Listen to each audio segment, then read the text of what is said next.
Greetings. It is time for my monthly inflation update.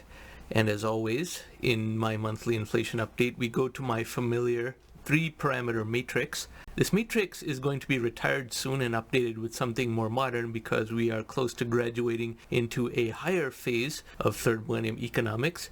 And that is a phase that I discuss in this video in the upper right hand corner over here. But for the moment, July 13th, 2024, we are still going to use my 3-parameter matrix. And for those who don't know, what this is that all three of these measurements have to be above 3%, and these are all long-term measurements so as to smooth out noise in inflation measurements, because people get too fixated on noise and then forget when the noise went away. The 10-year compound annual growth rate of the US CPI, Goldman Sachs Commodity Index 10-year compound annual growth rate, and the 10-year US Treasury yield.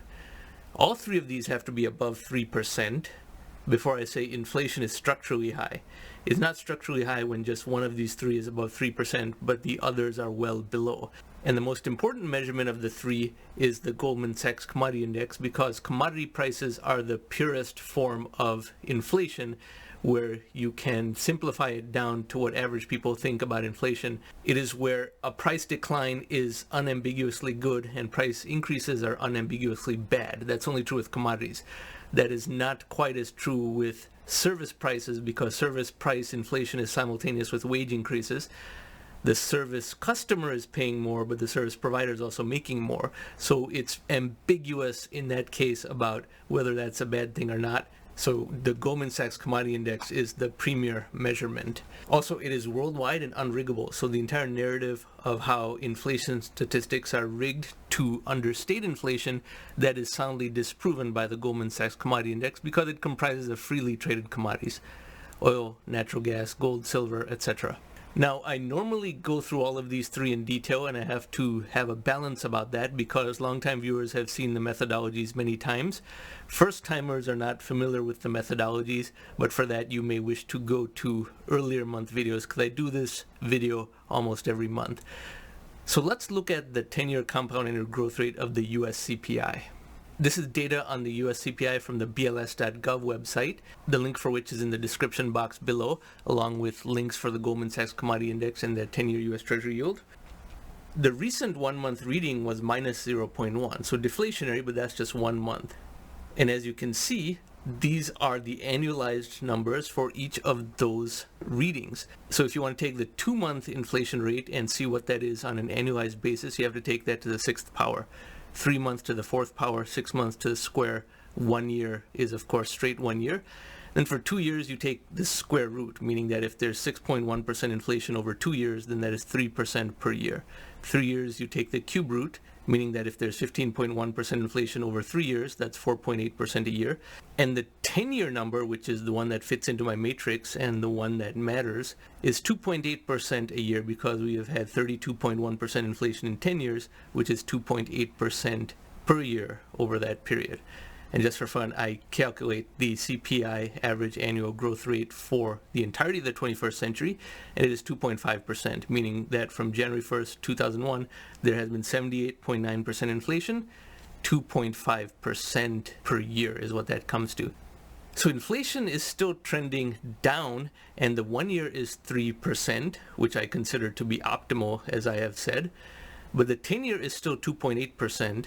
Yes, this 2.8% reading is more than the 2.5%, which is a superset of it, but the two higher readings are at the 3-year and 5-year mark, because we had that brief blip of inflation in late 2021, early 2022, because the COVID-19 money printing was being digested. But now that is more than 2 years in the past, because even the 2-year compound annual growth rate of the US CPI is 3%. And 3% is ideal, remember, for reasons I've explained in many other places on this channel. So how does this fit into the scorecard? For the readings of the Goldman Sachs Commodity Index and the 10-year US Treasury yield, you can check the links below.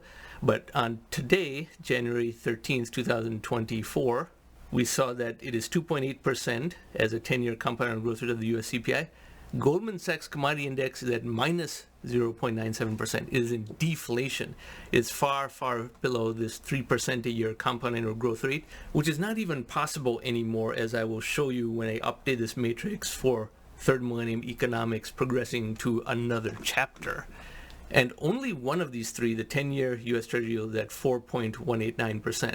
Now, this is bearish for real estate, and real estate prices have stayed high for unusually long, but this is a negative for real estate. And if real estate prices decline, that would mean more deflation too. So keep that in mind. So I don't care what anyone says. Inflation is not high in the United States. All the data proves that that is the case. People like to whine about inflation because it is a method via which people can see themselves as victims and absolve themselves of any personal responsibility. And inflation is also something that sells. People who are selling gold, etc., like Peter Schiff, who earns management fees off of his gold mutual funds, whether gold rises in price or not, like to sell the inflation narrative because it appeals to less intelligent people. And to study the various psychological vices associated with overstating inflation, see this video in the upper right hand corner, Kartik's Law of Inflation, where I go through all 7 or 8 of the various excuses of how people claim inflation is high and why each of those is not quantitatively sound. And I'll tell you when inflation is high, but in all the years I've been doing this channel, we have never gotten to a point where all 3 of these are above 3%. Now we go to the final section of this video, which is not going to be anything particularly profound data-wise. I usually have a new piece of data that I show. But in this case, let's see some of the commenter reactions. So in last month's monetary creation video, the title of which was $400 billion deprinted, negative printing, in May 2024 alone, I got quite a few comments, and many of the comments are the usual people who are positive, etc. But every now and then you get haters who come on and they either debate via anecdote or they just vent their frustration, but they have no capacity for quantitative assessment. But now it's getting nastier than before, because look at this comment over here. Andrew Jackson 244. You're kind of an evil person, aren't you?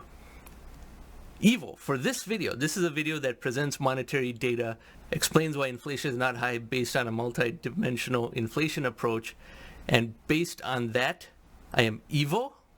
No explanation. He couldn't even say why. Right above this is a comment that does not accuse me of being evil, but it's not very intelligent. Just look at the grammar. And on top of the grammar, gold won't go up if everyone prints. Okay, bud. Well, gold hasn't gone up. It goes up about 2% a year. It is a very, very underperforming asset. And I give this quantitative assessment, and some people upvote it. But numbers don't sway people at this IQ level. They just don't. Because they think that if gold doubles in 30 years, that is an excellent return, whereas that, of course, is only about 2.4% a year under the rule of 72, which you can study in this clip up here in the upper right hand corner. It is one of the single most important rules you can learn if you want to be wealthy. But this overlap between being a gold bug and all sorts of other extremely garbage ideologies is interesting, and maybe the explanation is something as simple as garbage attracts garbage. Now if you like this type of content, I encourage you to subscribe to this channel, and thank you very much for watching.